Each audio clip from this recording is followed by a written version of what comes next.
thing.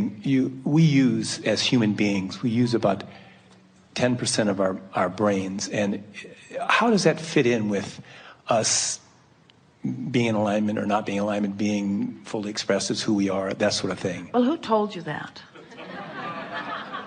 In other words, how are they measuring such a thing? Are they serious? They don't know what part of your brain's doing what part of what. In other words, they're just guessing at most of it.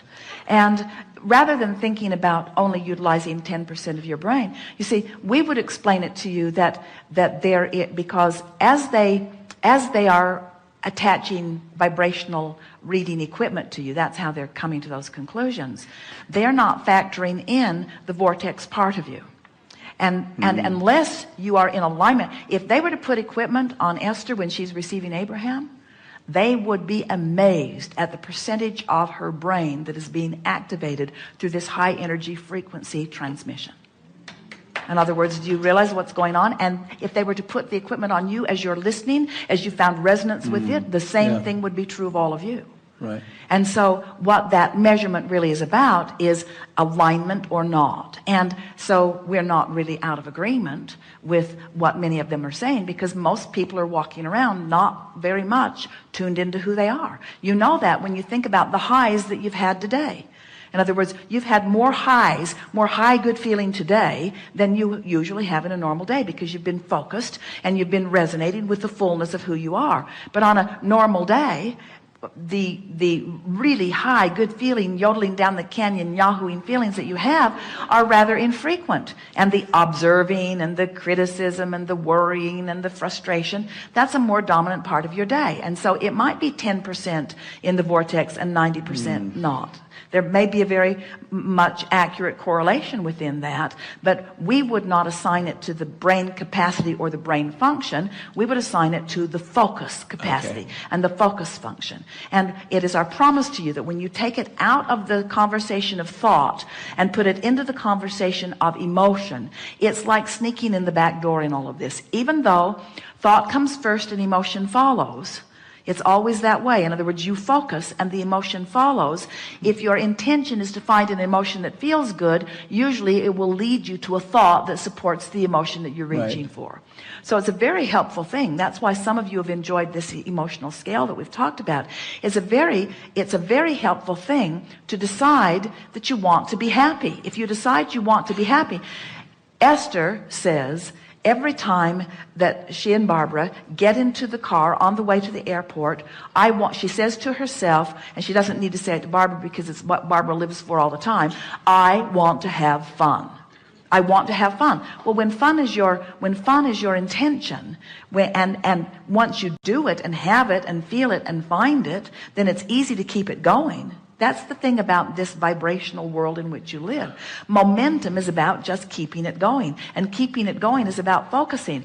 And keeping it going is about focusing on fun, focusing on fun, focusing on fun, even if I have to remember every fun thing that's ever happened. Or even I have to focus on the last fun thing that happened.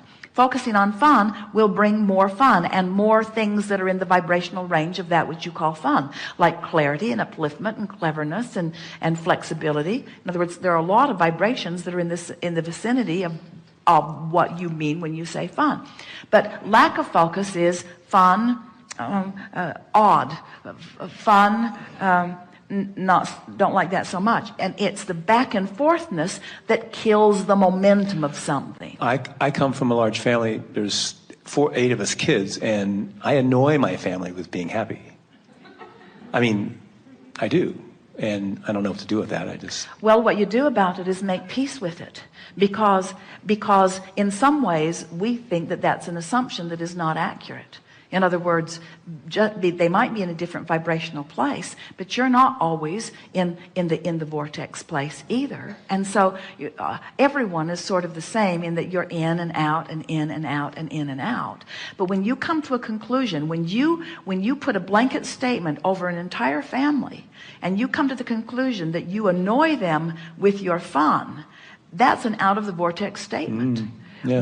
where if you make peace with where they are, and then you just have fun at their expense. No, that's something very wrong.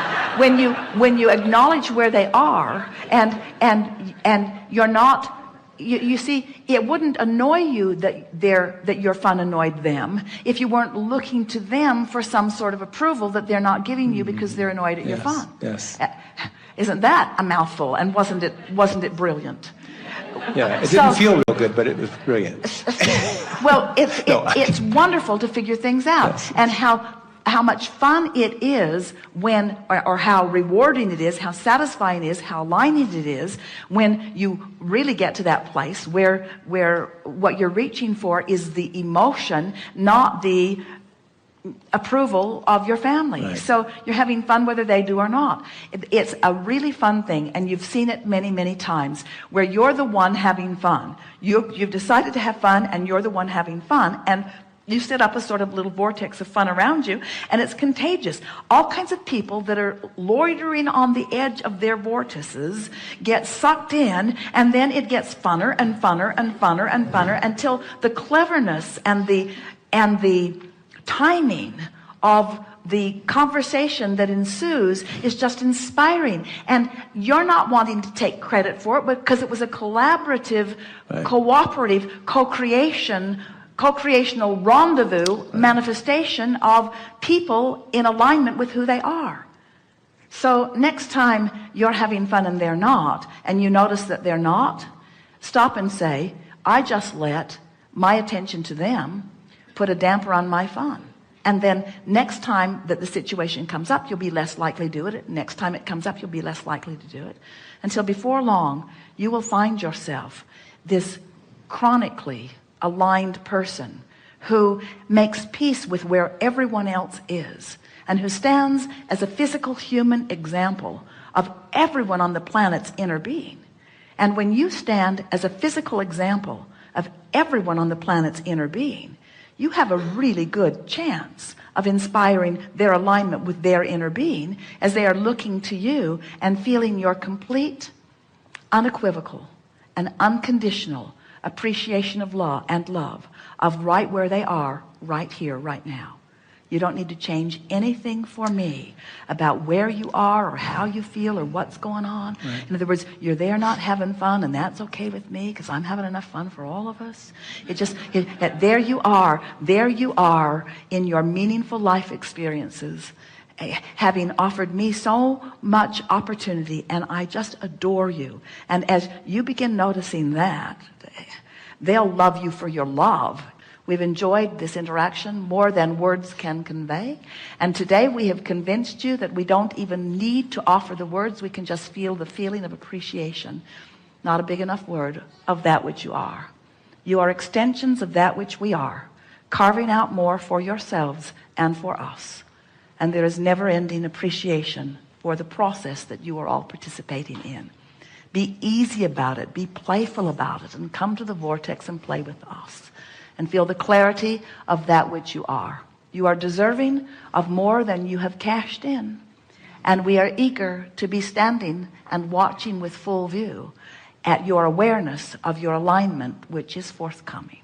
There is great love here for you. And as always, we stand never-endingly in the vortex. If you like this video, please give it a thumbs up. And please support this channel by clicking the subscribe button. Thank you so much, and have a really awesome, great day.